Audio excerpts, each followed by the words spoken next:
what did you say about champions and adversity? Yeah. So the story was, I have to give credit to Alex Hormozi telling the story, but the story is that like to be a champion, and it's actually very in parallel with my life currently and like making the documentary about Andre Galvao, right? It's like a story about a family of champions. And so we've had this like champion mentality at home, me and Leah, my wife, for the last like 2.5 years. How can we think like a champion? How can we be like a champion? Like when I train at the gym, I'm trying to train like a champion, even though there's not necessarily something I'm specifically training for, but always being ready, right? A champion's always ready. But the idea was that like to be a champion, it's a mentality, it's a lifestyle, right? And like we were kind of talking about off camera how mental health, right? It's hard sometimes to give yourself permission to like be sad or to be unhappy with yourself, right? Depending on like how you were brought up.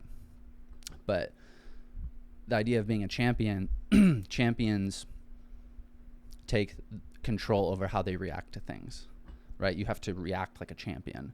And it's a really small percentage of people that react like a champion that can take adversity and eat it for breakfast, right? Because a champion does that. They take adversity and they get off on it. They're like, it's a new opportunity actually to learn and improve and become an even greater version of myself. When I think, again, it's potentially a healthy mental health perspective to have, to give yourself permission to feel down. Mm-hmm. But you can only do that for so long because a champion doesn't let themselves continuously feel down. It resonated with me so much when you said that anything bad that happens to a champion, they turn that into fuel. They say, don't have any money, let's go. People don't believe in me, let's go. Time to prove them wrong. Right. And it's taking the adversity and turning it into fuel, like shoveling coal into the steam engine, versus the potentially healthy way would be letting yourself feel bad for a period of time and then going and doing something about it. Right. And there's not anything wrong with allowing yourself to like feel those feelings. But do you let it cripple you? Yeah. What does living like a champion look like for you right now? Honestly, I feel like I've been going through a harder season. Your Rocky cutscene? Of life. Sure, my Rocky cutscene. But I think as far as when I'm maintaining the best version of what I want to be like, it's never faltering on my fitness routine. And so I think it's super important to unleash the beast, if you will. And if like, there's a really interesting saying that Andre Galvao has, which is like training is 90% physical and 10% mental. And competition is 10% physical and 90% mental. Because training is all about showing up. And who is consistently? Who is this man you keep referring to, for those who don't know? Sorry, yeah. Andre Galvao is like the LeBron James or Michael Jordan of jiu-jitsu. He's a legend in the sport, and he is like a 15-time world champion in a medley of different prestigious jiu-jitsu tournaments. And he is one of the most decorated champions of all time and runs one of the most successful academies of all time. And so his academy, Autos Jiu-Jitsu, is one of the top competing jiu-jitsu academies on the planet. And they have like 70 different locations scattered around the world. And you go to one at North Park? I go to the one in Kearny Mesa in San Diego. But that is called Autos HQ. So that is like the headquarters of where Autos started. So it started in San Diego, and that's where Andre actually is the professor and trains people. So there's franchised versions of Autos all around the world, but they're like run by different black belts. Awesome. So you're living like a champion. You're aspiring to be a champion. What do you want to be champion of? Tell people a little bit about who you are, what you do. Sure. So I guess my version of it being a champion is going for the Oscar, trying to win an Academy Award and, other prestigious recognitions for the films, the documentaries that me and / my wife make. So my wife and I have a production company in San Diego called Sundoc Studios. We make only documentaries. We do it for, original films that we create, but we also do it for companies. So we do branded films, event videos, testimonials, case studies, but there's always a documentary twist. It's always nonfiction. We don't work with actors and we don't do music videos, but if there's a documentary twist, we'll do it. What is a documentary twist? I love that. Anything nonfiction. So I think a podcast is a good example. Anything where you're interviewing somebody. So anytime you are taking real stories and turning it into a marketing opportunity, I think that's documentary twist. Yeah. And I know that storytelling is really important to you. Was it storytelling that got you into documentary filmmaking, or was it the filmmaking part that made you interested in story? I think I've always been a story-driven person. Growing up, I loved not necessarily documentaries. I really loved movies that were about real-life things or very similar to real life, the way it's portrayed, or like the Rocky movies. Yeah. Right? It's not a real person, but it's very real, the way that they make the movie, right? There's not a lot of visual effects. There's not a lot of, it's like a real-life situation that was truly inspired by real people, right? Like Sylvester Stallone was at a fight between Muhammad Ali and this other dude, and he was like, aha, boom, like I have this movie idea. He ended up getting sued by that guy, actually. No way. Not Muhammad, the other guy, because the guy never got royalties, but that's a different story. But we still love Rocky. Oh no, we still love Rocky. It's that movie is specifically a huge inspiration for me because of the process also that I learned. I was super inspired by the films, and me and my dad got an 80-pound punching bag set up in the garage. My dad's very crafty and helped build it, and then we put up a speed bag in the garage, and I would do jump rope, and I would go out and punch the bag till I'm dripping sweat, and then use the little 10-pound dumbbells to lift weights like Rocky. And during the fight scenes, I'd go and I'd get my boxing gloves and be like shadow boxing while the fight's happening, And so I was just very inspired by the story and the athleticism of it, and just the comeback story or the underdog story. But there's also a really beautiful romantic aspect too of his relationship with his wife in the movie. But the way he sold that film is almost more inspiring. Like the way it became a success is almost more inspiring than the film itself. Once I learned about it as an adult, which is like Sylvester was living out of his car. He was broke. He was like doing porn on the side sometimes just to make ends meet. Got to pay the bills somehow. Got to pay the bills. Be a dog. And he wrote the script for Rocky, and he really wanted to direct it and play the lead role. But he was pretty uncastable, if you will, right? Like in the 70s, he's not like necessarily a sexy face that they were looking for, and he was like, a strong buff dude, but like they always played like these lame action roles where they had very few speaking lines, and they're right. A brute force, and that's about it. Yeah. And so he was pretty uncastable to play the roles that he was looking to play as a lead. And it got to the point where he was getting offers for the Rocky script, and it got to the point where he was offered over $500,000 at one point just to not play Rocky. It's like, we'll take your film and we'll pay you an extra $500,000 to not play the lead. Wow. And he said no. And then MGM ended up picking it up. They do the film. He plays Rocky. It has this crazy, awesome, initial premiere where you can like hear the roar of people's cheering for the Rocky fight. The first where he knocks down Apollo Creed pretty early in the fight, and the people that are in the audience for the movie are acting like they're at the fight. Whoa. Right? Like they're just, and you can hear it across the street. And so it ends up winning Best Picture that year and also Best Actor. So Sylvester Stallone wins the Best Movie of the Year, and he's deemed the Best Actor of the Year. And then the rest, is history. He became a legend. It's poetic almost that in making the movie, he was going through the script in terms of having to persevere, having to not give up, being offered these opportunities to cash out and not be in the movie. But he essentially lived the script in real life and then made a movie about it. And I wonder how much that played into the success, because he was like so much the character. I think you hit the nail on the head.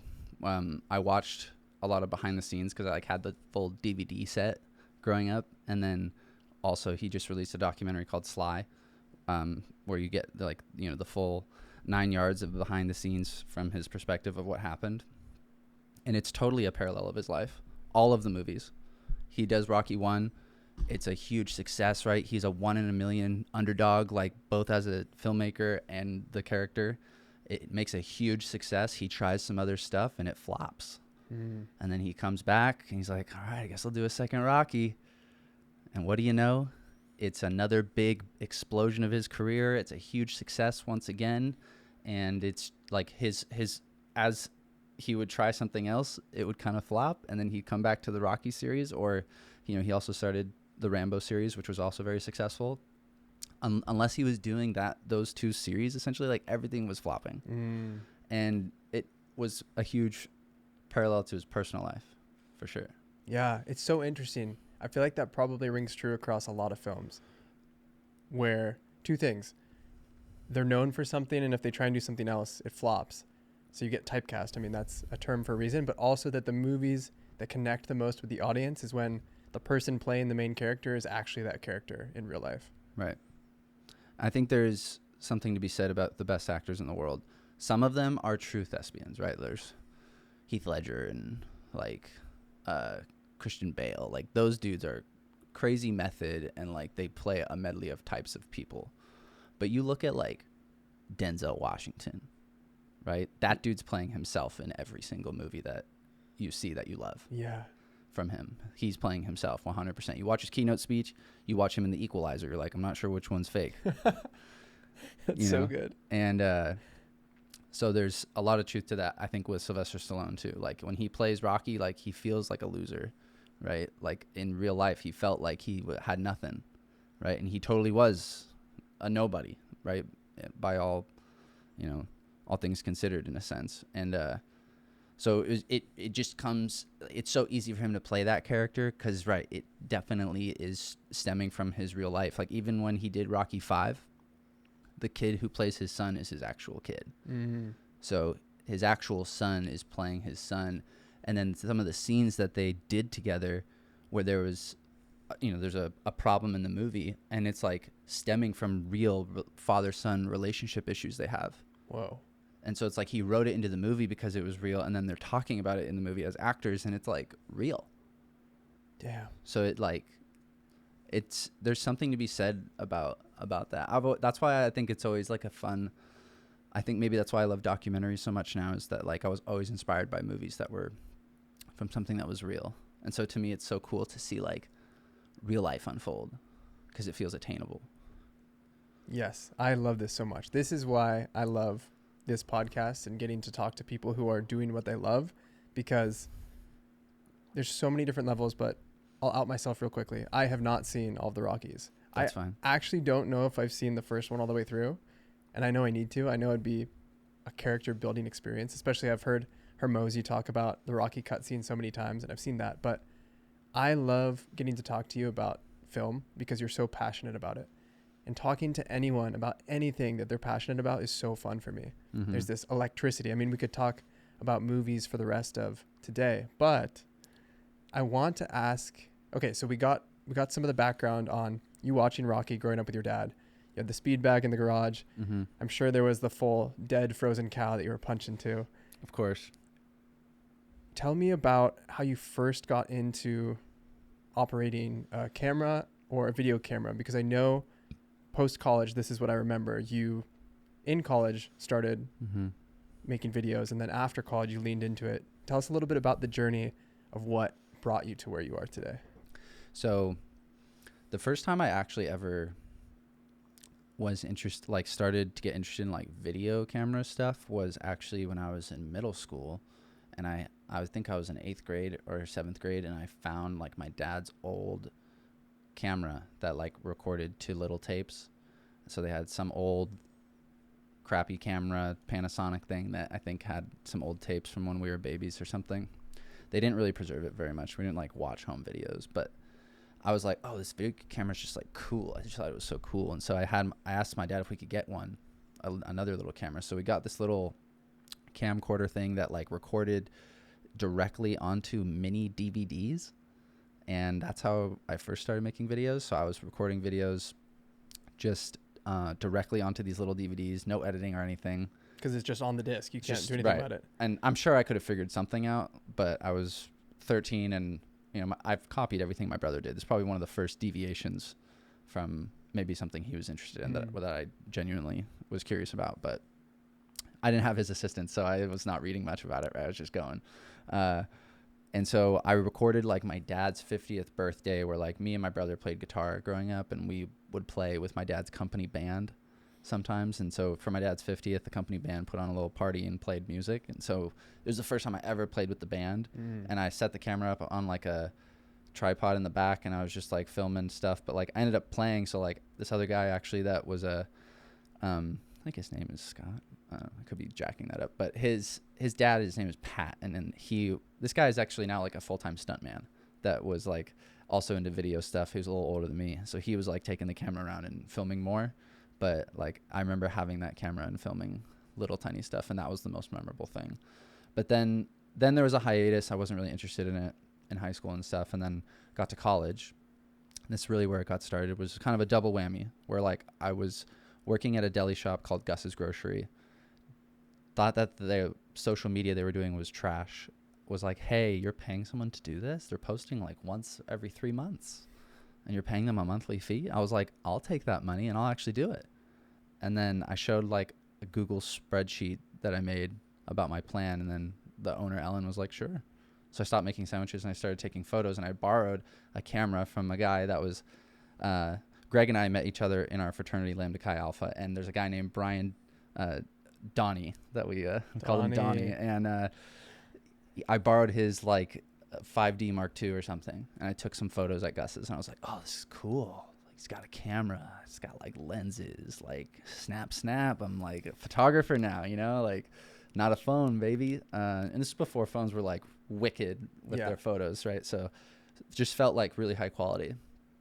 So then that got the bug going. I got a camera for Christmas. I asked my parents for a camera for Christmas that year or something, and I got like the same, you know, the Canon 80D that Casey Neistat was using. So I started watching a bunch of like Casey Neistat videos, who's a vlogger on YouTube. Peter McKinnon, I was watching a bunch of his videos to learn beginner stuff for photography and video. And then started listening to a lot of Gary Vaynerchuk about like business stuff because I was intrigued, and started to get really involved in philanthropy in our fraternity. And, you know, there's a journey of getting involved in the fraternity and philanthropy that really got me out of wanting to become a teacher. I was on that path, right?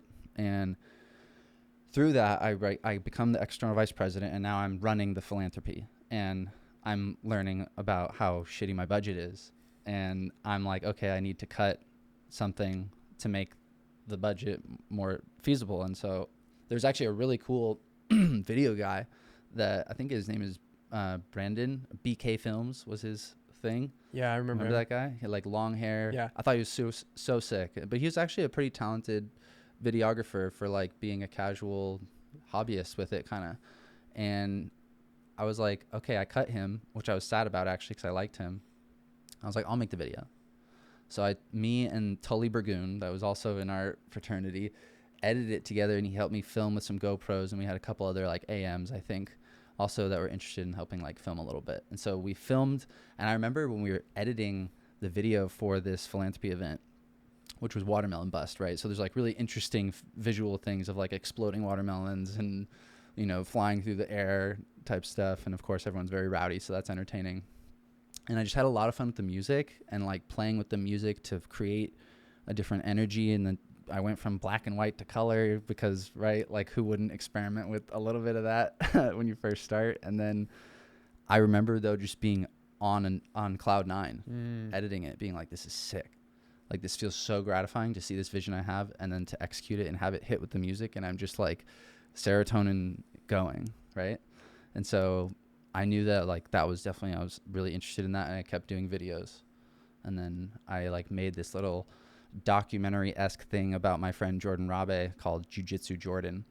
And it was, I like posted on my YouTube channel. It's just like a small little thing about Jordan, who he is and how he does jiu-jitsu. It was like 2.5, 3 minutes long.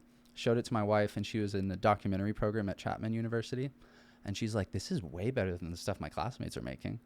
And then that gave me a little bit of confidence. I was like, word, I have this natural love for the curiosity for people's stories, and I think I'm able to put it on the screen in a way that, I'm able to dive into editing. I think that's also a blessing, that I'm not bored by it. It's a fun challenge for me, and it's almost like that's where the Mamba mentality for me comes in, where I'm like, cool, give up on the edit, because that's where I'll beat you. That's where the champion mindset comes in. Right. I can go for hours for some reason. Or like when I'm on set filming, like you get lost in the sauce of filming something that is really interesting and you're really curious about, you can just do it. You just keep going. That's the key to make something that's actually good, is like something you're actually curious about, right? Yes. I recorded an episode with Vinny last night, and we were talking about there's kind of two different paths of advice espoused by different people. We were talking about Scott Galloway, who's a professor at NYU, business guy, and Robert Greene, who's best-selling author. He's written the 48 Laws of Power, Laws of Human Nature. And we had this whole back and forth last night of Scott Galloway is saying, find what you're talented at and pour into that and go down that path. Robert Greene says you have to find your life's task or what you're passionate about and focus on passion, and that's going to lead you to where you're going. It sounds like you had a beautiful intersection of both of them. You got good. You were either good at the beginning or you got good quickly in terms of editing and filming, and you also had a passion for it. And I think that's where you find the people who you can talk to them about their craft and get so excited because they have the talent, they have the passion, it comes together. Yeah, I think it wasn't necessarily like my lightning bolt moment was definitely like, whoa, I don't want to be a teacher, right? I hosted like a Make-A-Wish benefit concert, and I was doing it to like prove myself to the fraternity that I was capable of hosting significant philanthropy events. And I like ran for like the position, right? Knew I was going to lose, but I was like, I'm going to do this concert.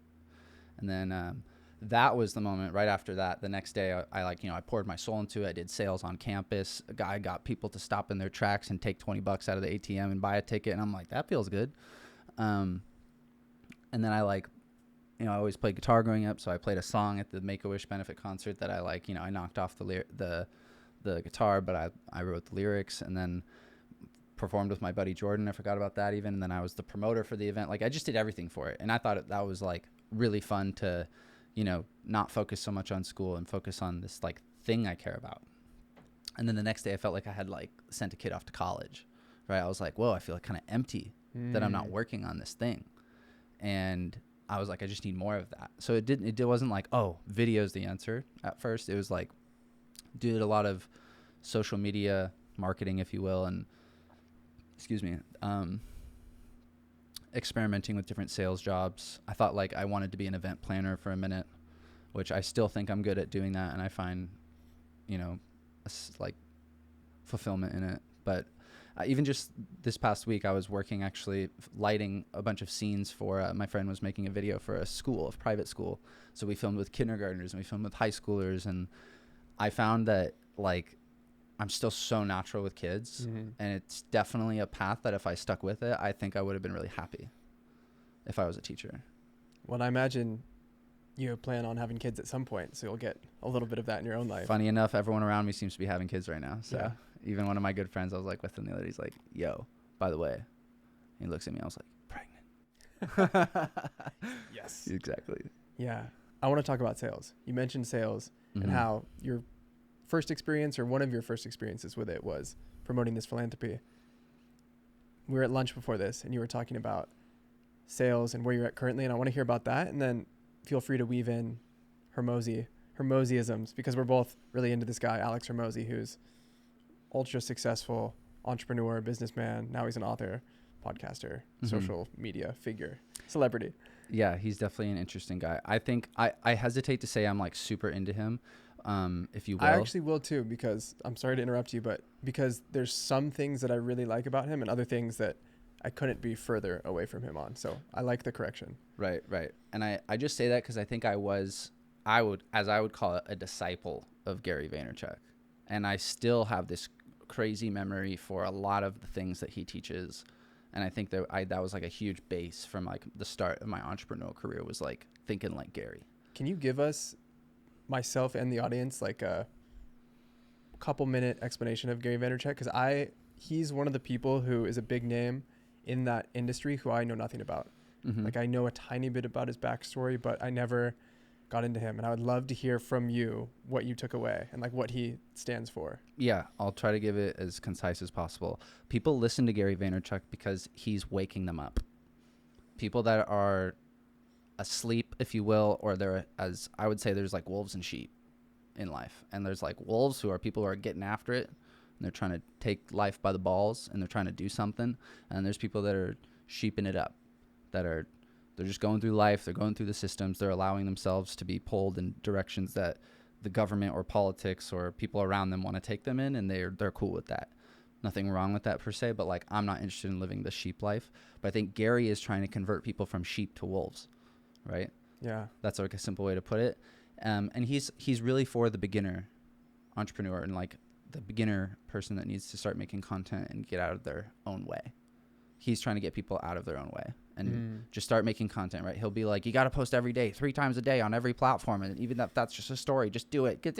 He's just like very also polarizing. So he's like going to turn off certain people, but he's like super Jersey and he's just himself, swears a lot. Now he runs a media agency called VaynerMedia. And so they have big clients, like Pepsi and Procter and Gamble. Those are their big clients that they do media for, right? And so they'll do everything under the sun. They're full vertical. They have over 1,000 employees now. And like, he originally got his success though because his dad worked at a wine store, built his way up to becoming the owner. Gary worked in that wine store growing up and became like a wine specialist and helped his dad start winelibrary.com, which was like the first major entity to sell wine through the internet. Whoa. So he basically observed the internet being born and then took his dad's liquor store and then made it an online shopping experience. So went from brick and mortar to e-commerce where people could now order wine online. Everywhere, right? And so he got tons of entrepreneurial experience. Like, he was a horrible student, grew up in Jersey, huge Green Bay Packers fan. And excuse me, I screwed that up. Don't play that. He's a massive Jets fan. There we go. He would absolutely castrate me for saying that. Yeah. He's a massive Jets fan, and he's got a cool story as to why he is. But so he came from nothing in a sense. His parents are immigrants, and his people say that he was handed like this wine shop, but like his dad worked his ass off just to become, to the ability to buy it. And then like Gary just grew up in it and knew wine, and so he made also a very successful like wine show where he would analyze wines that they sold in their shop. And even if he was truly reviewing it, and if he said it wasn't good, he said it was shit and don't buy it, even though he's selling it. So he was like the first person to do like super genuine reviews about wine on the internet too. So that's why he says like, just make content, just document, don't create, right? He's a big advocate of document, don't create, which means just document all the shit you're actually already doing. You don't need to like go and like create this new piece of social media content. That's why I'm a big believer in documentaries for businesses. It's like, you existed for 20 years. You probably did something really smart. You should just talk about it. Yeah. And so it's the same thing with your career. Like, okay, maybe you're only a few years into, being a life coach, but that's fascinating to see how you've survived for 3 years, and also to see how you're trying to grow and to see how you're navigating sales and like convincing people that a young man can be their coach. Like, it's an interesting thing that people are curious about.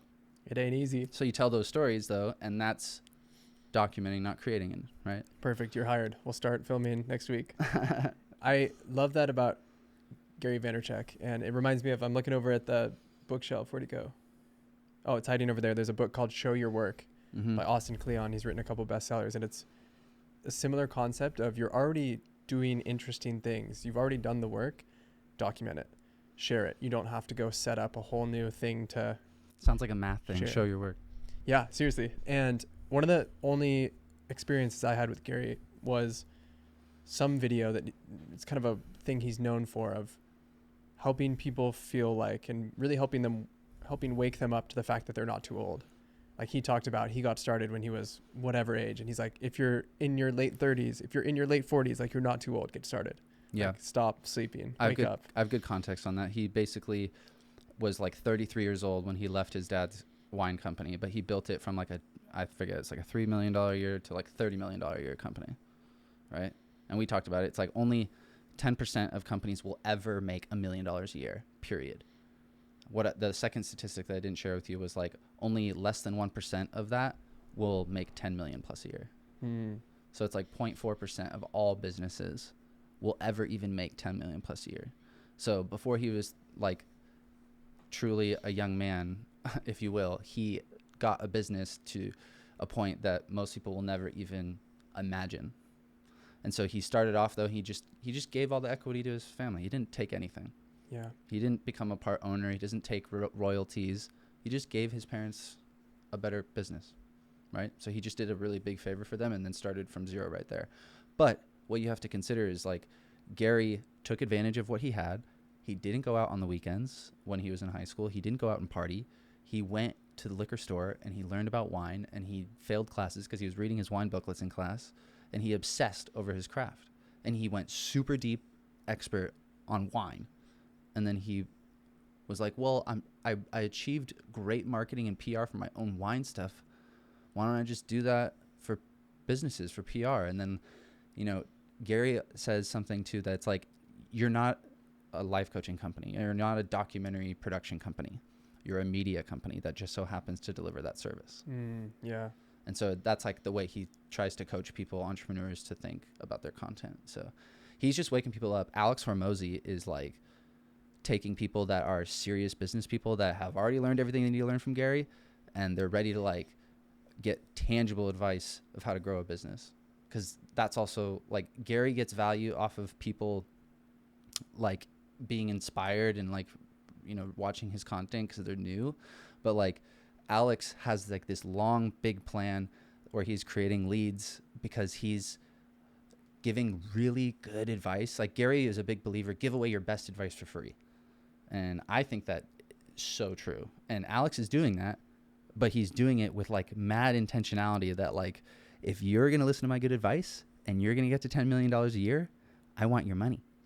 I want you to come work with me, and we're going to take you from 10 million to 30 million to 100 million. Right. It's such an interesting business model. And so he finds one in every 3,000 people or whatever that actually are a real lead. Yeah.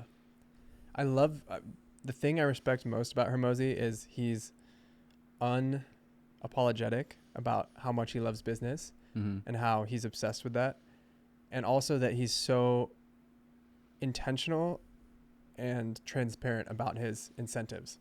Like he says, I'm creating all of this stuff for free, not because I'm a good person, but because I want you to get to the level of success and revenue to where then you can come work with me and we'll build something great. Right. He's so open about that, and I respect that. Yeah, I like his transparency about that too. He's I kind of brain farted where I was about to go. You just sparked a thought. It's really interesting what you're saying about the people who were judging Gary, because when I think of someone who, even if he was handed a wine shop, I don't necessarily think of, oh, you work in a wine shop or you own a wine shop. That must be such an easy life. Like the fact that he scaled revenue up to 30 million, you said, whatever the number is, selling wine, like that's unbelievably impressive. It's not like you're selling software where each package is $300,000 and it's automatically recurring revenue. I guess wine is somewhat recurring because people love drinking it, but I think it's like any other commodity in a sense. You can observe what is trending. What are people drinking more right now? What are the types of growers, or like where are the locations that people are most invested into, where they're spending the most money for that specific wine? And then there's always just like something that is trending that people are buying. There's a certain year of something that was grown in a certain place that had a great year, right? So everyone's drinking it right now. So just being aware of that, like you are, if you follow the gold market, right? If you follow the gold industry, or if you follow commodity trading in general, right? You're gonna see what's trending and where the trend is heading, and you can start to hedge like what cases you should buy and what people are purchasing more, and like you also observe what's actually selling. so he's a wine trader. Yeah, Yeah. legit. But where I was going with that is that I'm sure you're the same way. I'm sure most people who end up going into business for themselves and pursuing their dream is in this camp where I hear a story like that and I'm stoked. I'm like, oh my God, that's so cool he did that. I want to learn how he did it. I want to find the nuggets that I can apply to my own life, versus the camp of people who sees that and is like, oh, must be nice. Must be nice that he was handed everything. And maybe that's as you mentioned earlier, the difference between a wolf and a sheep, or I don't know what it is, but I just wanted to point that out, that where my brain goes, and I'm sure I know where your brain goes because you love him, is what can I learn from this that's inspiring versus must be nice. Well, another ism, Garyism, if you will, which is, it's funny. I feel like what Garyisms are truly just like common sense in simple phrases, but it's like misery loves company. Yeah. If you don't actively think about how misery loves company, you don't see it, right? But if you are aware of misery loves company, it's really easy to tell when someone is just like, oh, must be nice. It's like, yeah, the grass is always greener, bitch. Like, must be nice to, as we were talking about, maybe come from a lot of money. But you actually talk to a lot of people that come from a lot of money, it's not so easy. And it comes with its own set of problems that no one will give you sympathy or empathy for, because unless you come from it. Yeah. It's what Chris Williamson, creator of Modern Wisdom, my favorite podcast right now, he's reached a level of success that he never thought he would reach. He calls it like the spit and sawdust part of the UK, where everyone just works in a mill drinking beer. And spit and sawdust, that's funny. He said, I have all of these things now. Like, I'm in therapy. I'm trying to work through all of these things that are coming up, and I can't talk to anyone who's below me in terms of success about it because they just won't understand. Like, oh, there's so many people listening to your podcast now, and it's weighing on your mental health, and you're worried that you're a fraud. Like, all these things must be nice. Like, you're making so much money. Who cares? Right. Well, it's like, I think it's a natural, like, human characteristic to question just like why you're doing anything. Because it's like, again, right, it's like you were observing how like it seemed like I fell into something I was good at and also something I was passionate about. It's almost like what you're passionate about is what you're nurtured into in the first place, right? What you're exposed to as a child. If you're totally lost and you want to start a business, you don't know where to go, think about what the hell you did as a kid. I bet you'll find something. I want to unpack this because I was just having this conversation the other day about I haven't yet been able to see how that applies to myself. Because that's the common thing is like, what did you love to do when you were 7 or 8? And can we get into this? Yeah. I liked video games. I love to read. I like to be outside. What was your relationship with your parents like? Great. Really good. Both my parents were around. They didn't beat me too much. Just kidding. They didn't beat me at all. Really strong family life. Like, the thing that comes up is that if I had to reverse engineer it, it's that I loved learning. Like, I loved reading, but it was all fantasy. I wasn't necessarily learning facts. And I now would say I loved conversation, but I don't think that was necessarily the case when I was younger because I was kind of shy. But maybe, I think you want to know a funny thing that will feed into this? Please. A beautiful thing, which I have to take from Ben Proudfoot, right? Ben Proudfoot is like the king of short documentary. He's right? on your Mount Rushmore. He's on my Mount Rushmore, but he's truly, placing himself on the Mount Rushmore of documentary filmmakers. I think he's one of the best documentary filmmakers of all time. He's been nominated for Best Short Documentary 3 out of the 4 past years. He's won 2 out of the 3, and he just won this past year for The Last Repair Shop. So anyways, he's amazing at interviewing and has a really specific, like, proprietary process essentially about how he makes his films. And he's an incredible interviewer, and what he says about interviewing that I think feeds into what you're feeling about yourself. Like, oh, I wasn't much of a conversationalist. I was really shy. The best interviewer is a curious audience. And what does a curious audience do? They listen. They don't talk that much. And so if you spent your childhood, I actually was kind of a shy kid too. A lot of people don't believe me that I wasn't like popular in high school. Maybe you ask other people and they thought I was popular. I don't fucking know. But I felt like I wasn't that popular in high school. I felt like I tried to be friends with everyone and it didn't work. And I was just like a little quieter growing up before that. I didn't have like, balls to act out in class and stuff. I felt like I was listening and observing more.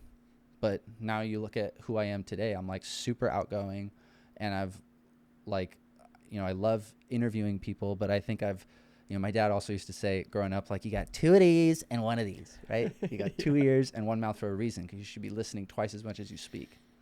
But I think if you were a curious kid growing up and you were shy, you listened a lot. A lot of people, their problem is they've never shut up long enough to hear how they think or how they speak or how they're, like, what they're doing, you know? I think you just nailed it in the sense that curiosity is my number one value. And I've always been super curious. That's probably why I was reading.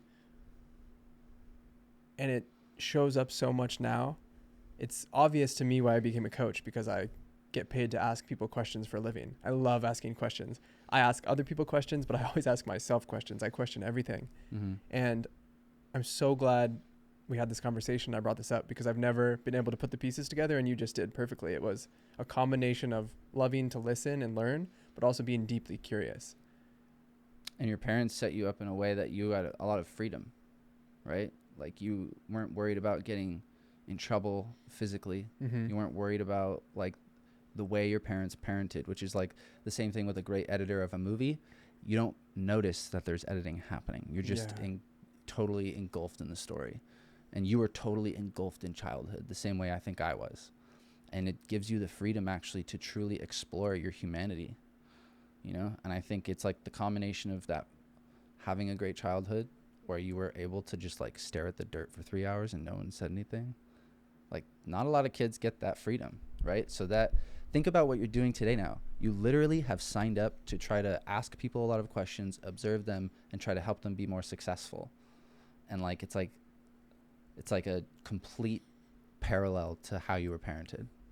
That's so interesting. I've never thought about it like that. And there's also the element of psychological safety. I mean, physical and psychological safety and emotional safety that gave me, on one hand, while I was shy, the confidence and the courage to ask those questions, to ask adults some deep question. Right. I bet your parents never said, "That's a stupid question, Greg." No? I'm sure they're always like, "That's an interesting thought, Greg. That's a good question. Let me think about that." I'm curious, how did your parents respond? Or, like, today, what is your, relationship with your dad like? I'm curious. Oh, it's great. It's great. I have a great relationship with both my parents. And I love talking to my dad about life and ideas. And it's really funny because he says that I think too much, Mm-hmm. that I just need to chill and just, like, let things happen, float down the stream of life, and there will be opportunities and doors that open. Whereas myself, I'm like, what's my 5-year plan? What are my goals? What am I trying to achieve this year? Mm-hmm. And so we see differently on that, but I love talking to him about it. And I went on a ski trip with him in February where we stayed up late one night just talking about everything, life, love, the universe. And it's so much fun to get to hear his thoughts on all of it. I'm actually convincing him to, like, write it down into, like, a mini book. Yeah. Because it's so cool, and I can have that forever. I'll feel like I'll always be able to go back and talk to him if it's written down. Right. The way that your dad's speaking to you today about, like, flowing and stuff, like, I feel like if he's like most people, like, his core character of a human hasn't changed that much over time. And I bet he parented you kind of like that, right? He was like, I got to let Greg flow. Like, think about, like, he probably saw that you weren't that happy in finances. Do you think he saw that? I think both my parents did eventually. Mm-hmm. But did they say, Greg, you better get out of that quick? No. Right. They let you fail a little bit. And that is way healthier, and maybe it seems a little slower at first, but it's way faster in the long run. Letting people kind of figure it out. That's a really difficult leadership trait to have. Yeah. Is to let people fail. Especially as a parent, like, your child, the human being that you created that came from you, you want to protect them. You want them to be safe and secure and comfortable. And I talk about this a lot. That's why it's so hard for parents to get on board with the leap into the unknown, to pursue the passion over security, because they were tasked, now we're adults, so we can take care of ourselves. But, like, that was the primary motivation for 18 years of life. Mm-hmm. It's like safety. Mm-hmm. Okay. Did we dive into sales like you wanted? I feel like we deviated. We started talking about Gary and stuff. I was going to bring it back to, I want to hear sales for you personally, you and your wife, You mentioned you're having some conversations, higher ticket stuff. What is that like? What's coming up? How are you navigating it? Yeah, so I think sales was something that I was like, okay, maybe that's the thing I'm passionate about, right? When I had that aha moment by the way, it was like October 25th, 2015. It was like a specific day when it went down. But I started doing sales jobs, and I worked at Mindbody, right? A lot of guys in our fraternity and in Greek life in general at Cal Poly would do sales part-time at Mindbody, and it sometimes would turn into full-time careers. I was in there, and you're supposed to sign up for like 6 months. Like, you can't it's kind of hard to do a sales job for less than that anyways and get comfortable, right? That's not even long enough to get comfortable, 6 months, now that I'm like older. But I only did it for 3 months. But the reason why I only did it for 3 months was I was falling out of the passion. I was like, okay, I'm super excited for sales. It's about like fitness. Like, I can get behind that, right? Like, it's a fitness app. That's like right up my alley. Then I started to really do the cold calling, and I was calling people that were on the CRM, right, in the different industries that I was, supposed to be reaching out to. And I found like it was a really good experience to learn how to use Salesforce and to get that type of a sales job under my belt. But then I was pretty quickly feeling like I was talking to people that I felt like didn't need my service or product. I was like, I'm trying to sell you, and if I was you, I wouldn't do this. I'd do like Google Sheets and save cash to be a smarter person in the books. And I'm not even like a finance person. I'm just logical. So I was just like, if I don't believe in it, why the hell am I selling it? It felt like too much. It was overkill for what they needed. Right. And it's like, maybe it's just the nature of the cold calling. And I was talking to smaller business owners that they are like every penny counts compared to like, somebody who needs that service that is like too many clients to like want to manage how they're signing into class. Right. But if you're not, 20 clients a week plus, like, you don't need it. And so I just felt like I wasn't selling to the people that needed it anymore. And so I just fell out of it. But it was a really good like learning lesson of like, if I sold something I didn't like for any amount of time, I would fall into a depression because I wouldn't believe it. And I would be like just unhappy every time I hit the phones. So I started to learn that like it's super important to sell something that you're passionate about. And so then anyways, fast forward to today. We've been in business for, over 5 years, only doing documentary, right? And so at first it was just like anything you could get from people that you knew, or like I worked at a family camp. So I convinced the owner that like I was tight with, or the director, like, hey, can I make a film? It's your 50th anniversary. I know the camp better than anyone, and I'll make a movie about it. And so I interviewed other people from different generations of that had worked there and made a really cool 50-year anniversary piece that just communicated like what it does to you when you work there, right? And it was like one of the best college jobs you could ever have, but it truly does teach like these really awesome leadership lessons. You get to play a leadership role as like a college student instead of having to like work your way up over the crazy amount of years, So it's just like a beautiful experience. Networking too. You got to meet a lot of really successful families that would come in, but they're in a good mood on vacation. So you get to learn how to sell yourself. It was really, really, you get to learn how to say yes and figure it out. You get hospitality experience to the max. And so I learned a lot of different beautiful, I think, things from there. And my dad also has been in sales my whole life. He's been selling mattresses since before I was born. And so I got a lot of stories at home about the sales journey and convincing angry people to be in a good mood and buy from you. What has been the sales experience most recently that has scared you the most, where you've been really nervous about it, if at all? Maybe you aren't nervous. Maybe it comes easy. No, I get nervous. I'll get nervous before a call, for sure. Or I'll just be nervous to make a call. I was nervous. I guess one I'm in the middle of. My cousin works for this cybersecurity company, and they do like cybersecurity auditing, right? So they make sure that companies have like really locked in cybersecurity, and then they test it for them. Yeah. And they make sure that it's like passable for, there's different scales of why it's important, right? When you have big sensitive information that your company deals with. And so we were talking they had a new marketing director, and we had given them a quote before, like the past versions of ourselves, like a year ago. And again, right, you learn what good prices are. The quote we gave back then, it seems like a small quote now today. Right. Right. And I think it was like maybe $8,000, $9,000. So that feels like a smaller gig now. But now we have like a minimum. So we say like, oh, our minimum's 5,000, because there's a certain level of suffering that the quality will happen if it's 5,000 or less. If I can get someone to spend $5,000 though, there will be enough money for enough people to touch the project to make it great, at least to a minimum standard, right? And so we're trying to stick to that minimum. And when you tell that to people, hey, look, I have a quality standard and we can't spend less than this because it won't be achieved. That communicates something. It's a psychological game, right? Alex Hormozi's podcast is called The Game, because it's all about the business game of life. And I truly believe life is also a game. Yes. Not just business, right? And so I call it, for documentary filmmaking and for sales, whatever it is, it's psychological warfare. And, right, there's not really rules. It's just a matter of what you can get away with in some sense. And I mean that in a good way. Right.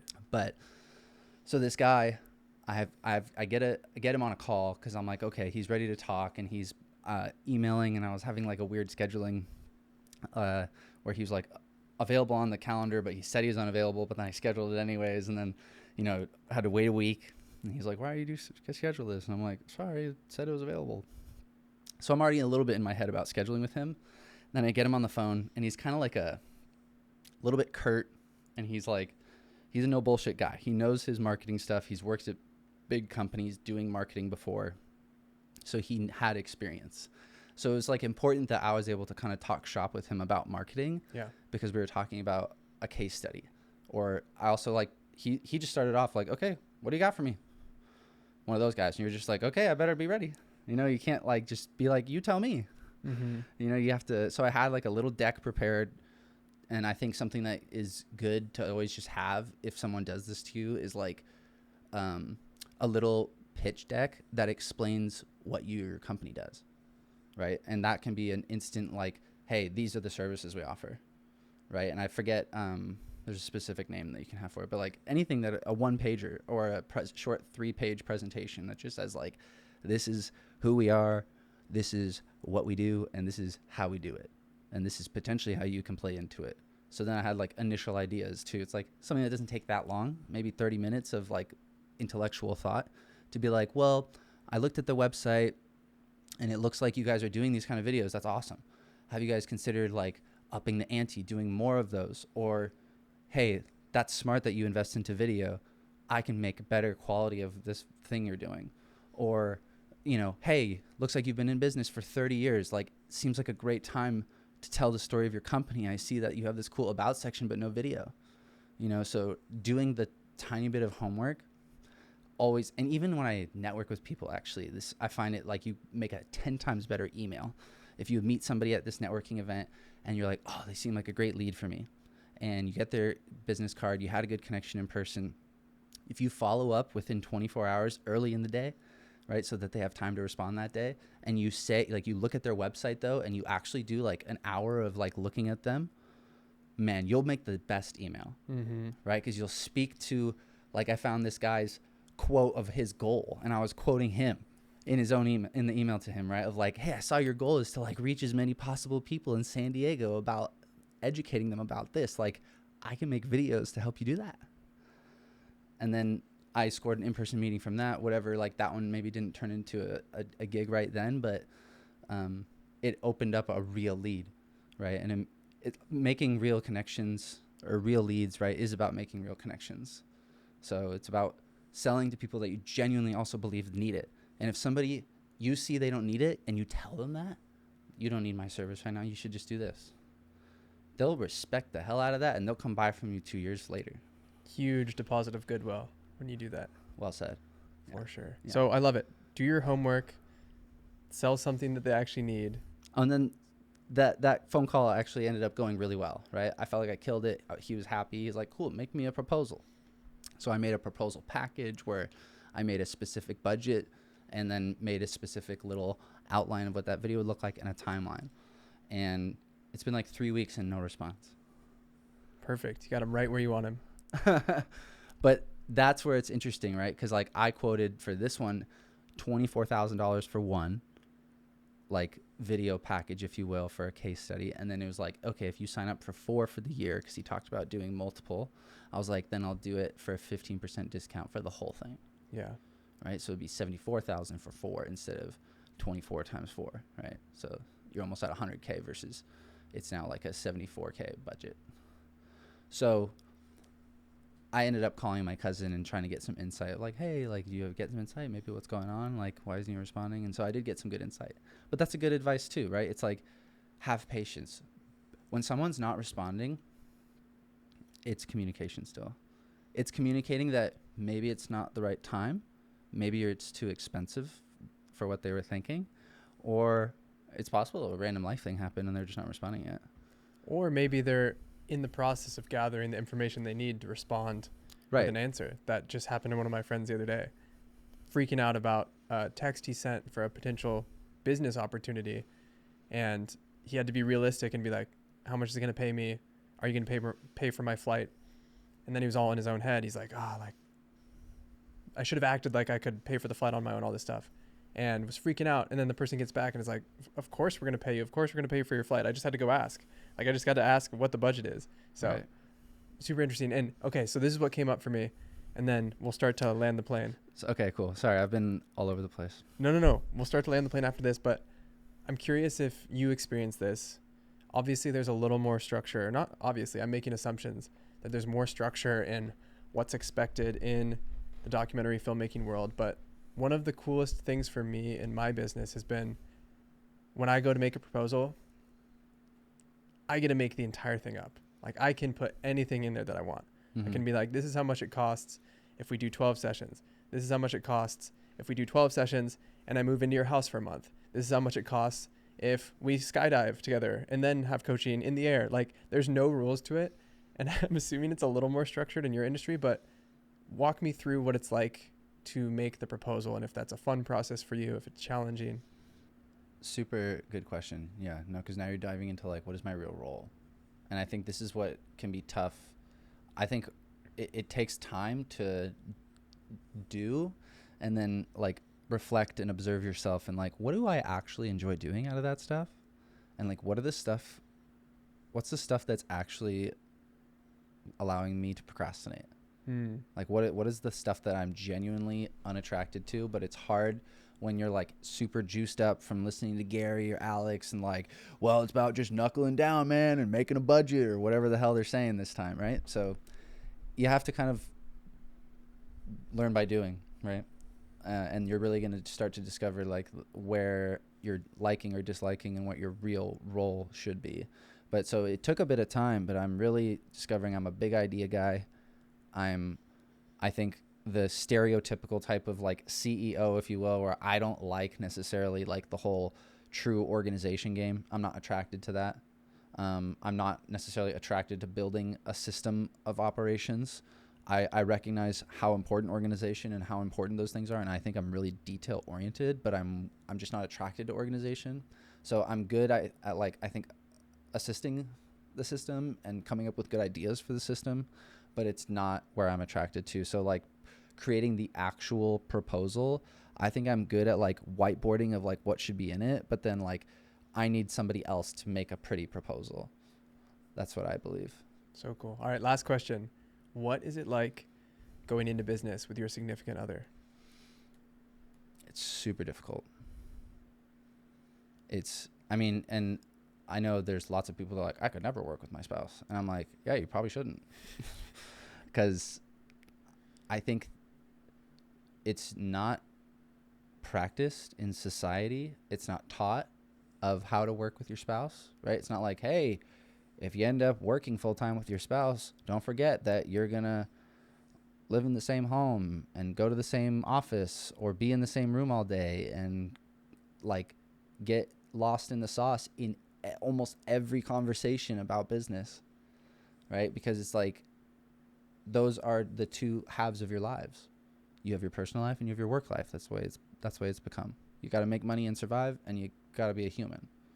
And when you're doing both of those things with the same person, it's a total new ball game. it's definitely super hard to work with your spouse. And I think the biggest learning thing was like, this is like you're doing everything together. And like we go to the gym together. So like we're bartering for our gym membership. So it's also just like convenient. We have one car. So it's like going to the gym together, you go to the grocery store together. And then like we're the type of, I think, couple also that like we do enjoy like being together and being a little dependent on each other when you want to like have a buddy, right? Like we're both the youngest. So we both like have this like what we call baby syndrome, right? Where you like want to be the baby of the family, right? And you don't want to necessarily be the leader. But I think Leah is a very natural leader of her family. I am also, I think my brother leads on certain things, but I also lead on certain things. So it's just really interesting psychologically to deal with. And it's awesome though once you get in the flow.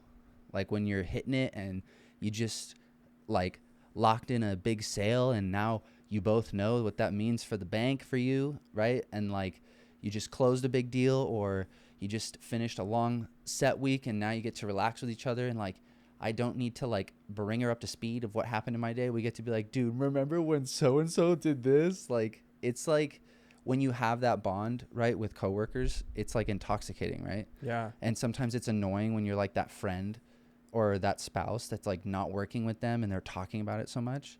So we never have that sense of like I'm missing out. So that is a different thing. That's a strength where it's like we're always aware of each other's day and we actually talk about a lot of deep stuff and like psychological warfare that we're doing and books we're reading and how to improve ourselves and being super honest with how we're actually feeling instead of just like, I had a good day. I don't really want to get into it. I'm like, you don't even need to tell me. I know what happened. Yeah. Like I can read your mind. I know what's going on. And so it's like maybe you nag at each other a little bit more and like, you know, you get annoyed about dumb shit maybe a little bit more in small conversation. But the big picture of it, super gratifying. Took a lot of practice though to get from not hating each other to the point where like you can find those flow moments where it's like, wow, this is great. Like this is cool that we're doing this together. I think the negative side of it was more obvious to me in that you're always together. You can't escape it. Even if you are dating someone or married to someone who's in the same industry, it can be hard because you're always talking about work. Right. Now multiply that by 100 because it's the same industry and the same job and the same projects and all of that. But I love that you highlighted the positive. What's standing out for me is that person is equally passionate about the same stuff you're passionate about. And it's going back to what we talked about. Like I can talk to you about film because you're so passionate about it. And when I talk to someone about coaching or podcasting or you and I bond over athletics and sports, having that in a partner all the time and that level of stoke would be really cool. Again, then there's the hard parts. Right. But I think the stoke, right, the benefit is totally outweighs the reward. It just took time. Like, right, how many businesses like fail in the first 5 years or whatever. And I think it's the same for probably relationships in general. And so like we're 8 years into being together and like getting married was no different lifestyle wise. It was just like official now. It's like better benefit on the taxes kind of thing. So I remember I asked you about it and you're like, exact same. Nothing's changed. I'm like, we changed. We always shared banks. We always shared everything. Like, yeah. But right, it's cool because like her successes truly are my successes, especially like it's not just in a marriage, like it's literally. in business. Yeah, like literally, like she lands a deal, like I'm getting paid, right?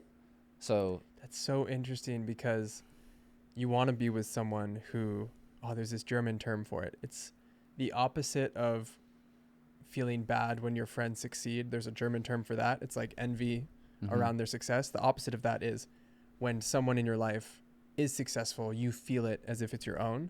And it's like literally that. You not only get to feel it as if it's your own because you love that person, but you feel it as if it's your own because it is your own. Right. It's like probably more so reserved for parenting.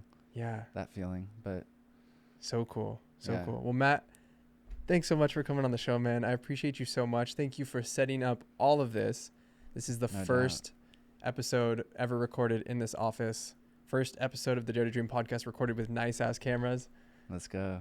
Thank you so much, man. I appreciate you. Dude, yeah, I feel like we could talk for hours. I have so many more things, but I'm like, wait, we got to talk about this. But yeah, I appreciate being on the pod, bro. Thanks for having me. We'll do it next time. And thank you everyone for tuning in with us today. We love you guys. Subscribe or die.